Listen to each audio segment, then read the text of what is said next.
안녕하세요. 시민의 목소리를 전해드리는 딴지 USA 정치 시사 확성기 시작합니다. 요즘 한국의 세대 분위기는 많은 젊은 사람들이 보수를 외치고 있습니다. 사회에 다이나믹하고 변화를 가져오는 것이 진보인데 왜 한국 청년들이 진보에 거부감을 느끼는 것일까요? 이에 대해 이주혁 선생님의 글을 전해드립니다. 민주당은 진보당인가?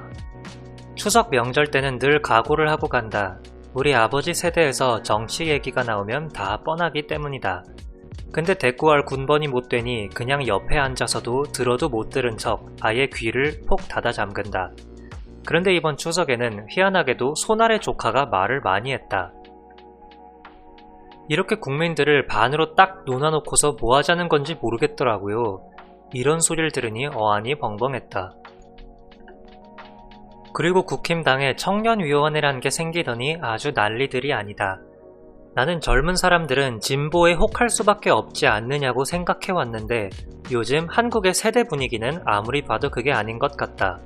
젊은 사람들이 보수를 목 놓아 외치고 있고 웬걸 40대 배 나오고 머리털 빠지기 시작하는 아저씨들이 진보를 콘크리트처럼 다진다. 진보와 보수를 어떻게 구분짓길래 20대 청년들이 보수의 힘을 외친단 말인가? 전부 그런 건 물론 아니겠으나 그게 무슨 뜻인지는 알고들 저럴까? 진보와 보수는 너무 상대적인 개념들이라서 특정 시기에 맞게 이 용어를 정립해야 한다. 안 그러면 오해가 커진다. 18세기 유럽 같으면 부르주아들이 성장할 때였으니 봉건 영주들, 기존 귀족들에 대해 부르주아는 진보였다. 사회를 다이나믹하게 변화하고 흔드는 것이 진보이고 흔들지 못하게 쥐고 있으려 하는 게 보수가 아닌가. 그런데 어째서 한국 청년들이 진보에 거부감을 느낀단 말인가. 머리가 아프다. 19세기 마르크스 엥겔스의 공산당 선언이 나올 즈음의 중심 태제는 노동자의 단결과 혁명이었다. 그러나 지금 우리 사회 진보의 중심 태제는 혁명이 아니다. 나는 양극화의 해소여야 한다고 생각한다. 그것만큼 운명이 걸린 문제가 없다. IMF 이후로 조금도 멈추지 않고 진행된 특히 자산의 양극화는 갈수록 마치 극지방에 녹아 없어진다는 빙하 마냥 가속도를 붙이면서 벌어지기만 한다. 이런 양극화에 대해 보수는 이렇게 논평할 것이다. 배부른 소리지. 상대적 빈곤 말하는 건데 나는 그랜저 타고 다니면서 남이 벤츠 타고 다니는 거 못 본다는 소리 아니야. 그거 평평하게 만들겠다고 하면 절대적 빈곤이 돼. 그런데 진보는 양극화에 대해 이렇게 말한다. 양극화가 심해지면 머지않아 국민 대다수의 구매력이 떨어져 버린다. 100명의 사람들이 100달러를 버는 동네와 단 한 명의 사람이 1만 달러를 버는 동네가 있다면 어디가 더 발전하겠는가? 많은 사람들이 소득이 높아져야 더 많은 소비가 일어나고 경제가 성장한다. 그게 양극화를 반드시 잡아야 하는 이유다. 문재인 정부는 출범 시에 소득 주도 성장을 강조했다. 바로 위에 설명한 그런 진보의 태제였다.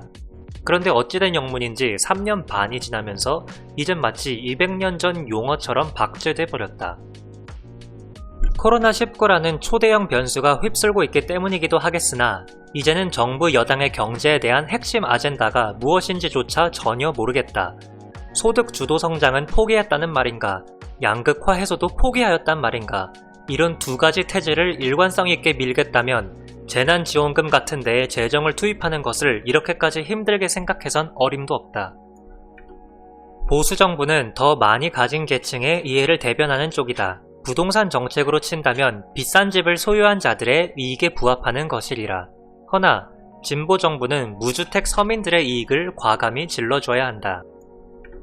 민주당이 내는 소리는 어떨 때 보면 집 가진 사람들 쪽 목소리 같고 어떨 때 보면 집 없는 사람들 편 목소리 같다. 이분법적 사고를 해선 안 되지만 부동산 정책은 지나치게 갈팡질팡했다. 그건 이쪽 표도 잡고 저쪽 마음도 얻겠다고 어지럽게 뛰어다녔기 때문이다.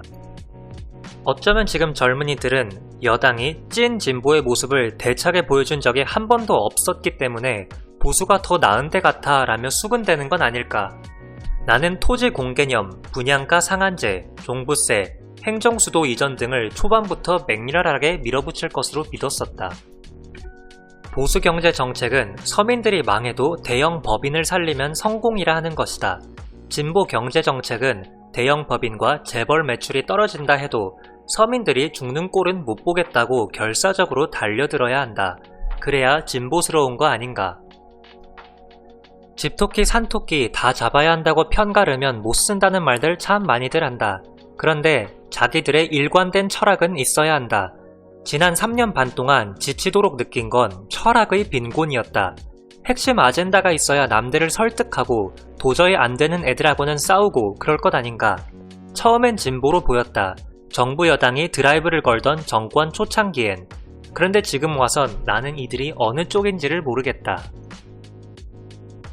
시민의 목소리를 전해드리는 정치 시사 확성기 딴지 USA였습니다. 오늘도 시청해주셔서 감사합니다. 구독과 좋아요는 큰 힘이 됩니다. 감사합니다.